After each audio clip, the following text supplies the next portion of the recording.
The first time I saw the look in my husband's eyes that night, I realized I'd gone too far, but by then, it was already too late. We were at our neighbor's housewarming party, music humming low, laughter spilling from the kitchen. The air smelled like wine and barbecue smoke. I was halfway through my second glass when Daniel, our new neighbor, leaned close, whispering something playful about my dress. I laughed, maybe a little too loudly. I saw my husband, Ryan, across the room, his jaw tight, his hand gripping his drink like it was the only thing keeping him calm. It wasn't that I meant to hurt him. I just wanted attention. Lately, it felt like we lived side by side, not together, like roommates passing in a hallway of silence. So when Daniel smiled at me with that easy confidence, something inside me, some tired, bitter part, wanted to feel desired again. Ryan came over, his voice low but edged with anger. "Can we talk outside?" I glanced at him, then at Daniel, who smirked like he enjoyed the tension. I felt embarrassed and oddly defiant. "Relax," I said. "We're just talking." Ryan's hand clenched at his side. "You're flirting, and everyone can see it." The words hit harder than I expected, not because they weren't true, but because he said them in front of people. The music faltered, a few heads turned. My face burned. "Ryan, stop making a scene," I hissed. His voice cracked with something raw. "You already made it." I saw the hurt flash through him before he turned and walked out the door. The party noise swallowed his exit, but the silence he left behind hung over me. I stayed. I told myself he was overreacting, that I'd apologize later. I even convinced myself that maybe he needed to see I wasn't some possession he could control. It was a weak justification, and somewhere deep down, I knew it. When I got home hours later, the house was dark. His car was gone. I assumed he needed to cool off. I went to bed alone, still half angry, half guilty, the wine dulling my thoughts. Morning light hit differently. The space beside me in bed was still empty, and when I reached for my phone, there were no messages. My chest tightened. I went downstairs, calling his name softly like the sound might undo the night before. No answer. Then I saw the envelope on the kitchen counter, my name written on it in his familiar, precise handwriting. My hands shook as I opened it.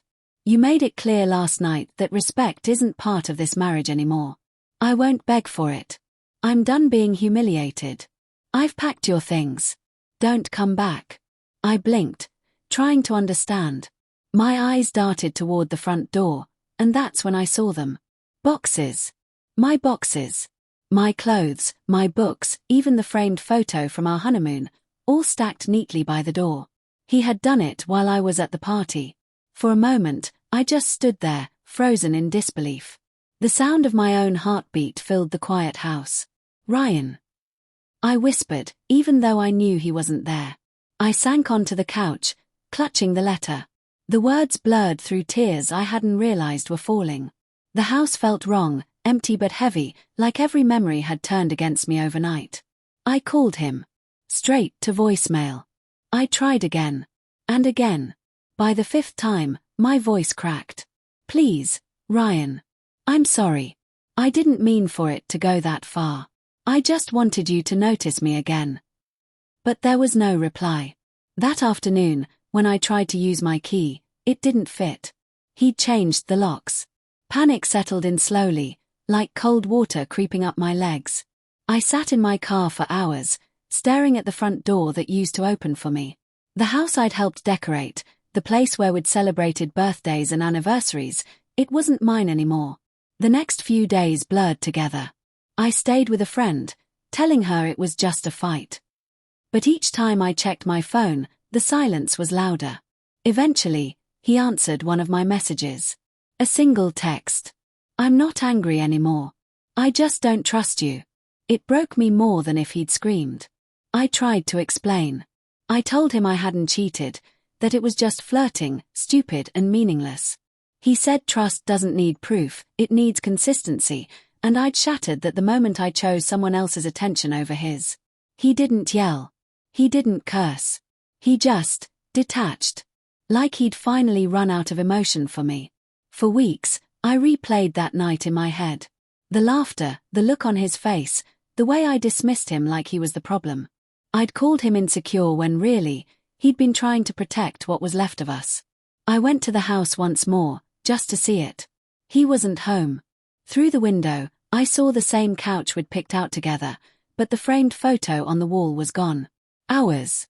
That was the moment it sank in. He was really done. A part of me still wanted to justify it. To say it was just one mistake, that I didn't deserve to lose everything over conversation. But another part, the part that had watched him leave the party humiliated in front of our neighbors, knew exactly why he'd done it. He'd loved me enough to trust me in rooms I didn't deserve to be trusted in. And I'd thrown it away for a moment of attention from a man whose name I barely remembered. Months later, I ran into Daniel at a store. He smiled, asked casually if I was still with that jealous husband. I didn't answer. I just walked past him, shame burning through me. Because Ryan wasn't jealous. He was loyal. And I had mistaken his loyalty for control. That night, I found the letter again, creased and worn from how many times I'd read it. The last line hit differently now. I won't beg for your respect. I realized then that respect isn't about power, it's about love. The kind that sees you at your worst and still hopes for your best. I looked around my small rented apartment, the empty walls echoing with what I'd lost. The silence wasn't peaceful anymore. It was punishment. If I could go back, I'd have followed him out that door at the party. I'd have said the words that mattered instead of trying to win a stranger's attention. But the thing about consequences is, they don't ask if you've learned your lesson. By the time I did, I was already homeless in every way that mattered.